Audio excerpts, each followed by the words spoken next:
Hello, नमस्कार मेरे प्यारे साथियों। आप सबका स्वागत है आपके YouTube चैनल पाथवे पे। आशा करता हूँ आप सब अच्छे होंगे, स्वस्थ होंगे और मन लगाकर पढ़ाई कर रहे होंगे। हमने जो सीरीज स्टार्ट किया था 500 ऑब्जेक्टिव क्वेश्चन का, आज ये उसका सेकंड लेक्चर है। चलिए हमने वीडियो को स्टार्ट करते हैं, ठीक है।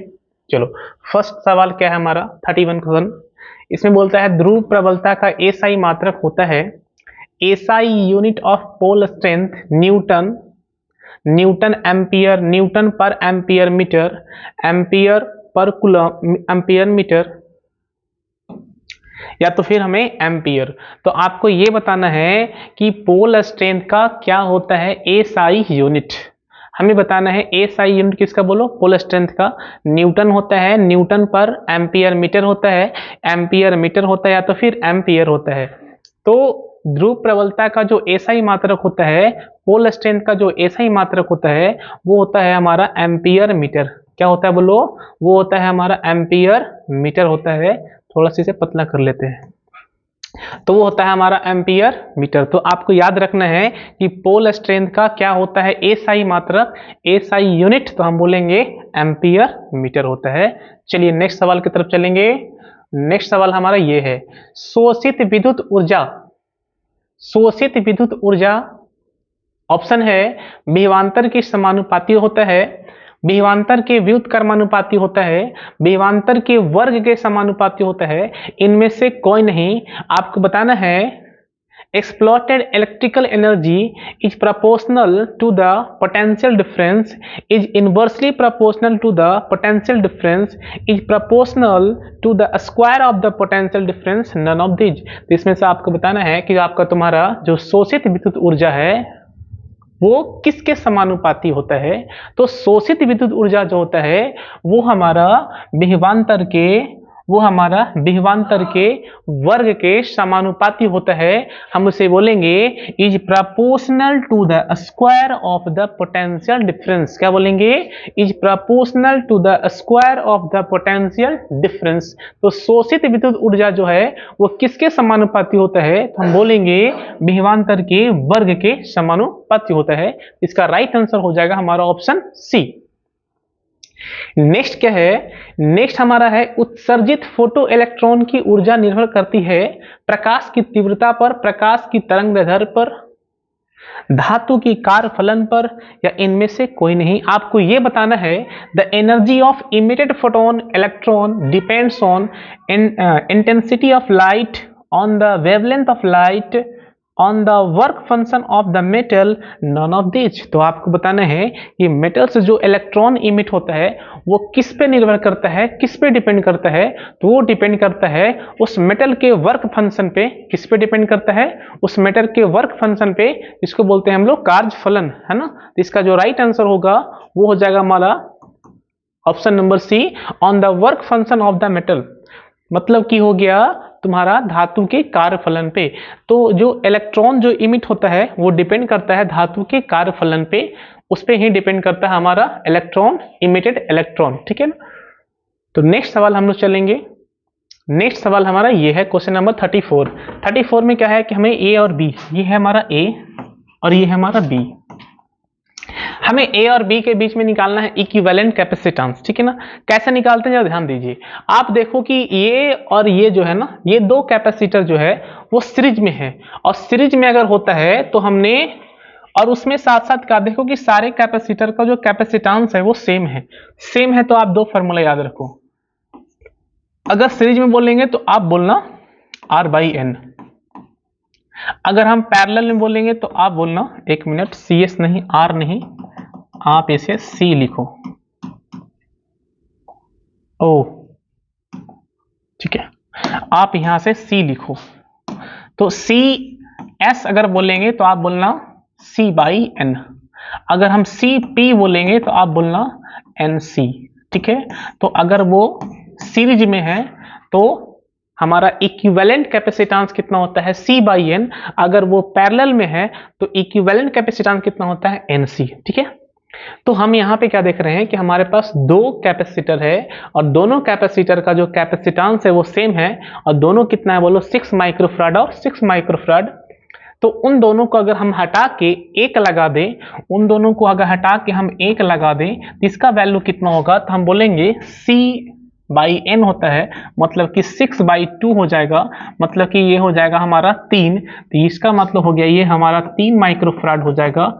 और इसके नीचे में कितना है, इसके नीचे में जो है वो 6 माइक्रोफराड है। और आप देखो यहाँ से कि ये दोनों सेम है, ये दोनों क्या है, ये 3 माइक्रोफराड है, ये कितना बोलो 6 माइक्रोफराड है। और ये दोनों ही किस में है बोलो, ये दोनों ही पैरेलल में है। और पैरेलल में कैसे निकालते हैं हम लोग, CP वो निकालते हैं C1 + C2।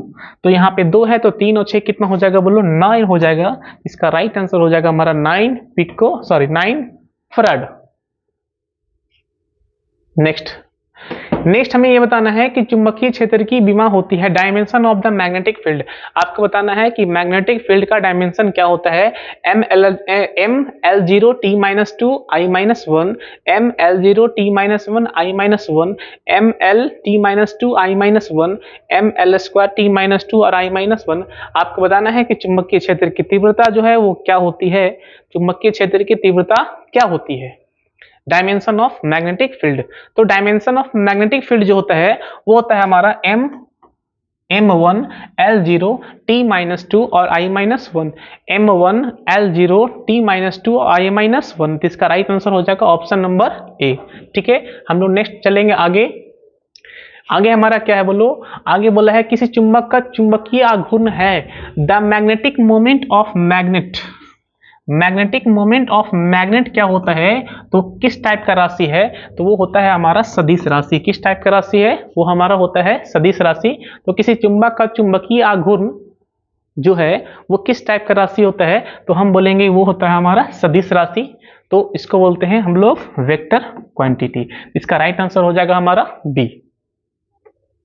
नेक्स्ट हमारा है कि 5 टेस्ला जो है, 5 टेस्ला का चुंबकीय क्षेत्र बराबर होता है। तो आप ये जानो कि एक टेस्ला जो है वो 1 वेबर, एक टेस्ला जो है वो 1 वेबर बटा में मीटर स्क्वायर के बराबर होता है। एक टेस्ला जो है वो 1 वेबर बटर में मीटर स्क्वायर के बराबर होता है। तो एक टेस्ला का मान कितना होता है, बोलेंगे 1 वेबर बटे में मीटर स्क्वायर। तो हमारे पास कितना है बोलो, 5 टेस्ला है। तो 5 टेस्ला का मतलब हो जाएगा 5 × वेबर और बटे में मीटर स्क्वायर। इसका राइट आंसर हो जाएगा हमारा ऑप्शन नंबर ए। ठीक है, नेक्स्ट चलेंगे। नेक्स्ट हमारा सवाल ये है कि चुंबकशीलता का एसआई मात्रक क्या होता है। तो आपको बताना है कि चुंबकशीलता का एसआई मात्रक क्या होता है, the SI unit of magnetism. SI unit of magnetism मतलब कि न्यूटन एम्पियर स्क्वायर, इसमें लिखा हुआ नहीं, Newton per ampere square, coulomb metre या तो वेबर मीटर या तो फिर ओम मीटर। आपको बताना है कि चुंबकशीलता जिसको बोलते हैं हम लोग मैग्नेटिज्म, चुंबकशीलता का एसआई मात्रक क्या होता है। आपको बताना है कि चुंबकशीलता का एसआई मात्रक जो है वो क्या होता है, मैग्नेटिज्म का एसआई यूनिट जो है वो क्या होता है आपको बताना है। तो मैग्नेटिज्म का जो एसआई यूनिट होता है वो होता है हमारा Newton per ampere square. Newton per ampere square होता है, किसका होता है, तो हम बोलेंगे ये होता है चुंबकशीलता का एसआई मात्रक। चुंबकशीलता का क्या होता है बोलो, एसआई मात्रक होता है, मैग्नेटिज्म का एसआई यूनिट होता है। नेक्स्ट देखेंगे, नेक्स्ट हमारा है कि वायु के लिए प्रावैद्युत पदार्थ सामर्थ्य होता है इलेक्ट्रिक पावर ऑफ एयर। तो आपको बताना है कि इलेक्ट्रिक पावर ऑफ एयर कितना होता है, ऑप्शन ए होगा, बी होगा, सी होगा या डी होगा। तो इलेक्ट्रिक पावर ऑफ एयर कितना होता है आपको बताना है, कितना होगा 3 × 10⁶, 4 × 10⁶, 5 × 10⁶ या 10 × 10⁶। तो आपको ये बताना है कि इलेक्ट्रिक पावर का क्या होता है, तो हम बोलेंगे 3 × 10⁶। इसका जो राइट आंसर हो जाएगा वो हो जाएगा हमारा ए। ठीक है, तो नेक्स्ट सवाल की तरफ चलेंगे। नेक्स्ट सवाल हमारा ये, निर्वात पर प्रावैद्युतांक होता है the dielectric point at vacuum. The dielectric point at vacuum कितना होता है 8.85 into 10 to the power -12, 8.85 into 10 to the power -11, 8.85 into 10 to the power 2 या तो फिर 8.85 इंटू 10 टू दी पावर 11। तो आपको बताना है के का मान क्या होता है एप्सिलॉन नॉट। एप्सिलॉन नॉट का मान होता है 8.85 इंटू 8.85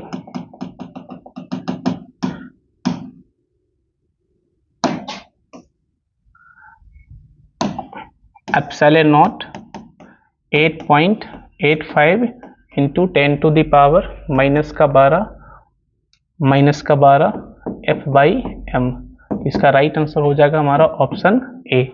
नेक्स्ट सवाल आपको देखना है। नेक्स्ट सवाल जो है हमारा ये इलेक्ट्रॉन वोल्ट द्वारा मापा जाता है। इलेक्ट्रॉन वोल्ट द्वारा मापा जाता है क्या इलेक्ट्रॉन वोल्ट द्वारा मापा जाता है क्या मापा जाता है आवेश को, ऊर्जा को, विभवांतर को या धारा को। The electron volt is measure by, क्या मापा जाता है इलेक्ट्रॉन वोल्ट से, तो इलेक्ट्रॉन वोल्ट से हम लोग मापते हैं किसको बोलो, ऊर्जा को।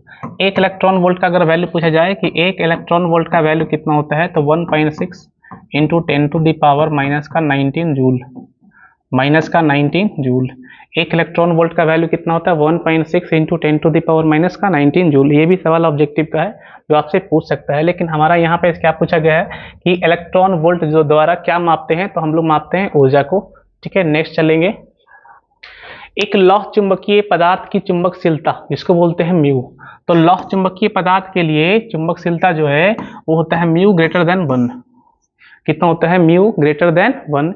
इसका राइट आंसर हो जाएगा म्यू ग्रेटर देन 1 कहाँ पे है, option number A. Option number A. तो लौह चुंबकीय पदार्थ की चुंबकशीलता जो है वो क्या होता है म्यू ग्रेटर देन 1। ठीक है, तो नेक्स्ट चलिए आप चुंबकशीलता का एसआई मात्रक। तो हमें बताना है कि चुंबकशीलता का एसआई मात्रक क्या होता है।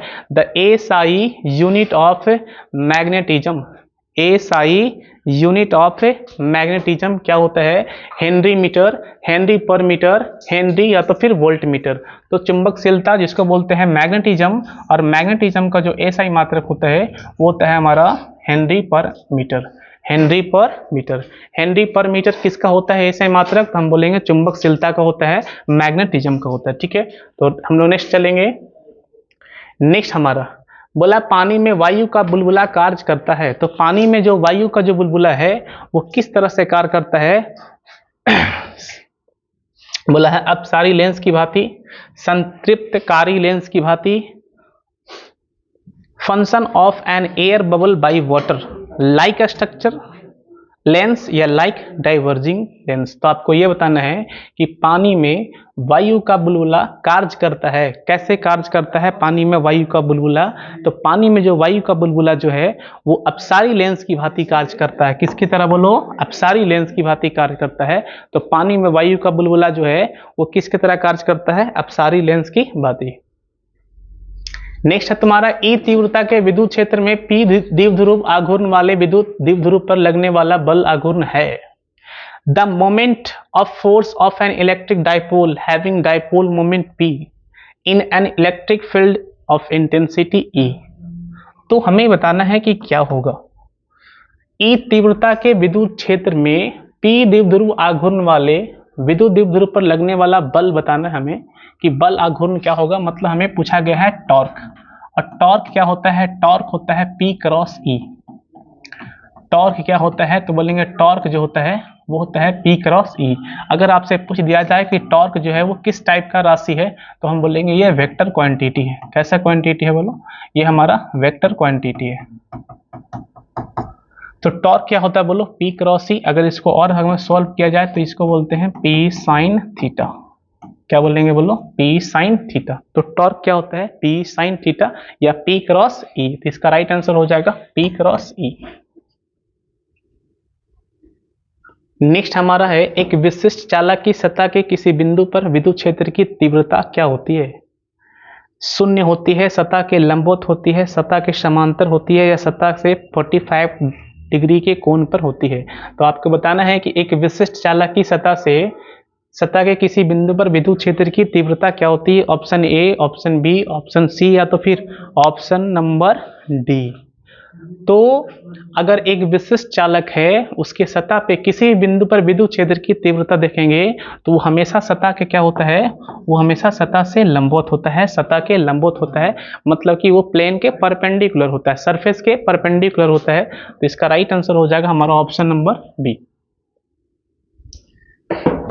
विद्युत चुंबकीय तरंग के संचार की दिशा कैसा होती है, तो विद्युत चुंबकीय संचार की दिशा जो होती है वो E क्रॉस B के समांतर होती है। The direction of transmission of electromagnetism wave, तो इलेक्ट्रोमैग्नेटिक वेव का जो ट्रांसमिशन होता है, संचार जो होता है वो कैसा होता है, तो वो पैरेलल टू होता है, कहाँ गया, E cross B, parallel to E cross B। तो इसका राइट आंसर हो जाएगा हमारा ऑप्शन डी। ठीक है, लैम्ब्डा दैर्ध्य वाले फोटोन की ऊर्जा बताना है, तो फोटोन की ऊर्जा जो होता है, अगर लैम्ब्डा के टर्म बोलेंगे तो बोलेंगे hc अपॉन लैम्ब्डा। E बराबर होता है hc अपॉन लैम्ब्डा। तो E बराबर hc अपॉन लैम्ब्डा कहाँ पे लिखा हुआ है, E बराबर hc अपॉन लैम्ब्डा नहीं है, ऑप्शन गलत है। तो E बराबर हमने क्या खोजेंगे, hc अपॉन लैम्ब्डा। E बराबर क्या होता है, hc अपॉन लैम्ब्डा। E क्या होता है, एनर्जी, किसका एनर्जी बोलो, फोटोन, फोटोन की एनर्जी कितना होता है, hc अपॉन लैम्ब्डा। निम्नांकित में किसके लिए विभेदन क्षमता महत्तम होती है, तो आपको बताना है कि for which of the following the resolving power is greatest. Resolving power किसका ज्यादा होता है, तो वो होता है हमारा गामा किरण का, गामा रे का होता है। तो गामा रे का जो रिजॉल्विंग पावर जो होता है वो ज्यादा होता है, उसका भेदन क्षमता जो है वो मैक्सिमम होता है, वो आसानी से किसी चीज को भेद सकता है। तो हमारा आंसर हो जाएगा ऑप्शन नंबर डी, गामा किरण। नेक्स्ट हमारा है कि आकाश तरंगे का संचार आधारित है। ये सवाल देखो 2009-18 में पूछ चुका है। ये किस पे आधारित है, बोला है आयन मंडल द्वारा प्रवर्तन पर, आयन मंडल द्वारा अपवर्तन पर, या इनमें से कोई नहीं। On reflection by the ionosphere, तो आयनोस्फीयर जो है, आयनोस्फीयर का रिफ्लेक्शन जो है वो किस पे बेस्ड होता है, आपको ये बताना है। The communication of the sky wave is based on class, किस क्लास पे वेट करता है, तो हमें बोला है आयन मंडल द्वारा प्रवर्तन पर, आयन मंडल द्वारा अपवर्तन पर, या इनमें से कोई नहीं। तो आपको बताना है कि आकाश तरंगे का संचार किस पे आधारित होता है, आकाश तरंगे का संचार जो है वो किस पे आधारित होता है, तो आकाश तरंगे का संचार जो है वो आयन मंडल द्वारा प्रवर्तन पर आधारित होता है, आयन मंडल द्वारा प्रवर्तन पर आधारित होता है। आकाश तरंगे का संचार आयन मंडल द्वारा प्रवर्तन पर आधारित है। इसका राइट आंसर होगा हमारा ऑप्शन ए। ये है हमारा और गेट का, हमें बताना है कि बुलिये व्यंजक क्या होता है, कि और गेट का बुलिये व्यंजक होता है y बराबर a प्लस बी। और गेट का बुलिये व्यंजक क्या होता है, y बराबर a प्लस बी। तो y बराबर a प्लस बी हमारा कहाँ लिखा हुआ, ऑप्शन नंबर बी में। तो और गेट का बुलिये व्यंजक क्या होगा, y बराबर a प्लस बी हो जाएगा, ऑप्शन नंबर बी। ये हमें पूछा गया है कि ये जो हमें फिगर दिया है ये किस गेट को रिप्रेजेंट करता है, तो देखो ये दिख रहा है तुम्हें डी टाइप का, डी से बन जाता है एंड। तो ये कौन सा गेट है, तो हम बोलेंगे ये एंड गेट है। तो इसका मतलब है ये कौन सा है, बोलो ऑप्शन बी, है ना। ये कौन सा गेट है, तो हम बोलेंगे ये एंड गेट है, तो ये हो जाएगा ऑप्शन बी। नेक्स्ट देखना, नेक्स्ट क्या है, हमें लिखना है दशमिक संख्या 25 का द्विआधारी होता है। देखो कैसे निकालते हैं इसको, आपने को दिया हुआ 25 और 25 को हमें करना है फैक्टर। ये 25 को अगर 2 से लगाइएगा कितने बार में बचेगा 12 बार में 24, कितना बचा बोलो 1। फिर हमें लगाओ 2 से 6 बार में कितना बचा 0। फिर हमें लगाना है 2 से कितना 3 बार में, हमें बचा 0। फिर लगाएंगे 2 से कितना बचा 1, तो हमें 1 बार में लगाया। अब हमें इसे लिखना है रिवर्स ऑर्डर में, नीचे से कहाँ जाएंगे ऊपर, तो पहले लिखेंगे 1 1 0 0 1। और हमें लिखना क्या था बोलो, द्विआधारी मतलब कि 2, मतलब ये क्या लिखना है बोलो 2। तो हमारा आंसर क्या आ रहा है 1 1 0 0 1 1 1 1 0 0 1। ऐसा ऑप्शन यहाँ पे कहाँ पे है,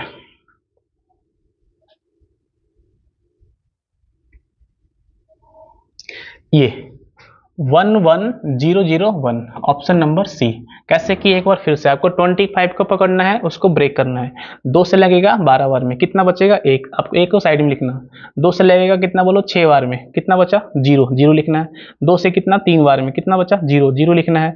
2 से लगाया हमने 1 बार में, कितना बचा 1। आपको इसको लिखना है रिवर्स ऑर्डर में। नीचे से कहाँ जाएंगे बोलो ऊपर, नीचे से जाएंगे ऊपर। तो 1 1 0 0 1, 1 1 0 0 1, क्या लिखना था द्विआधारी लिखना था, तो हमने यहाँ पे लिख देंगे 2। तो हमारा आंसर होगा 1 1 0 0 1, ये हमारा आंसर है, मतलब ऑप्शन नंबर सी।